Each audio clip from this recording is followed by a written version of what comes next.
say Warner Bros. Discovery, what pops into your head? You're probably thinking of giants, right? HBO, CNN, DC Comics, the whole Harry Potter wizarding world. I mean, it is an absolutely staggering collection of iconic brands. But if you pull back the curtain on this powerhouse, the company's own financial story, well, it's a lot more complicated and honestly, a whole lot more trouble. Okay, before we dive into any of the heavy-duty numbers from their official reports, there is one single chart. Just one.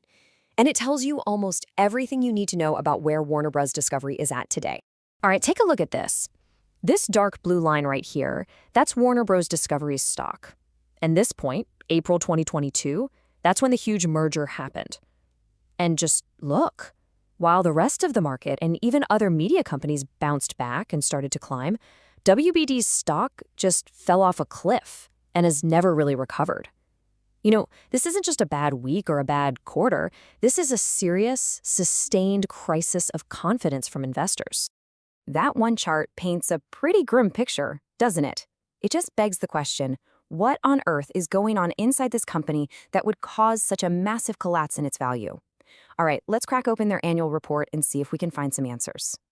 So the first place you gotta look is the bottom line. You know, what does the profit and loss statement actually tell us? Well, the answer, straight from their latest 2024 report, is kind of shocking. Yeah, they didn't just have a down year or miss their profit targets by a little bit. The company posted a net loss on a scale that is just, it's hard to wrap your head around. That's right, a net loss of over $11 billion. Let that sink in. To put that in perspective, that's more money than the entire global box office of the two highest-grossing movies of all time, Avatar and Avengers Endgame combined. It's a truly monumental financial hole. So how in the world does a company that owns all these amazing brands manage to lose that much money? Well, there are a bunch of reasons, but a huge, huge chunk of that loss comes from one very telling little line item in their accounting books. It's a fancy term called goodwill impairment. Let me break it down. Basically, when Company A buys Company B, it usually pays more than what Company B's assets are technically worth on paper. That extra amount is called goodwill. So an impairment charge is the company basically putting up its hands and saying, whoops, we overpaid. The thing we bought isn't actually worth what we thought it was. And WBD took a goodwill impairment charge of $9.1 billion. So think about that. Out of that massive $11 billion loss we just saw, over $9 billion of it was the company officially admitting that its own assets aren't worth as much as they thought. It's a direct admission that a huge piece of the business they bought is worth billions less than they paid for it. But, you know, the write-downs are only one piece of the puzzle. The merger that created this media giant also left it with another massive problem, a literal mountain of debt. Yeah, according to their own filings, the company is saddled with over $21 billion in debt. That is a staggering number that just looms over every single decision they make, and it demands constant cash flow just to keep it managed. Now, to be fair, they are trying aggressively to pay this beast down. They did manage to repay almost $6 billion in 2024, which is great. But just look at what's coming at them.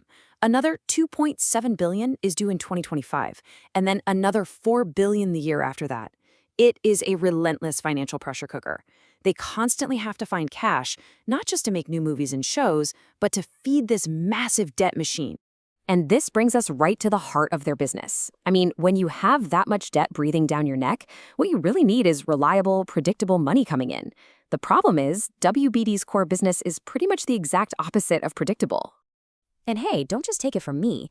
This is a direct quote from the risk factors section of their own report. The company is straight up telling investors that their entire success depends on something they admit is unpredictable and volatile, which is basically whether or not you and I are going to like their next big movie or TV show.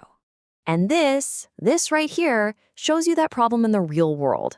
In 2023, they knocked it out of the park. They had these huge culture-defining hits like Barbie and the game Hogwarts Legacy. The result? A strong year. But then comes 2024 with a weaker lineup of movies and games, and bam, their content revenue drops by 8%. Their whole business model is basically a high-stakes bet on constantly churning out billion-dollar blockbusters. And this massive gamble isn't happening in some quiet, stable industry. No, it's happening during a perfect storm. Like their own report says, audiences are ditching traditional TV, viewers are scattered across a million different streaming services, powerful distributors are flexing their muscles in negotiations, and technology is changing the rules of the game every single day. They are literally fighting headwinds from every possible direction. So, when you start to put all these pieces together, the tanking stock, the insane losses, that crushing debt, and just how volatile their business is, you have to start asking yourself, what's the end game here?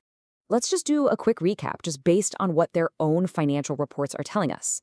We've got a stock price that has absolutely collapsed. We have yearly losses in the billions, fueled by massive write-downs.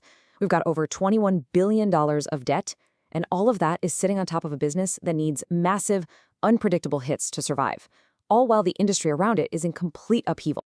The facts really do paint a picture of a company under an incredible amount of strain.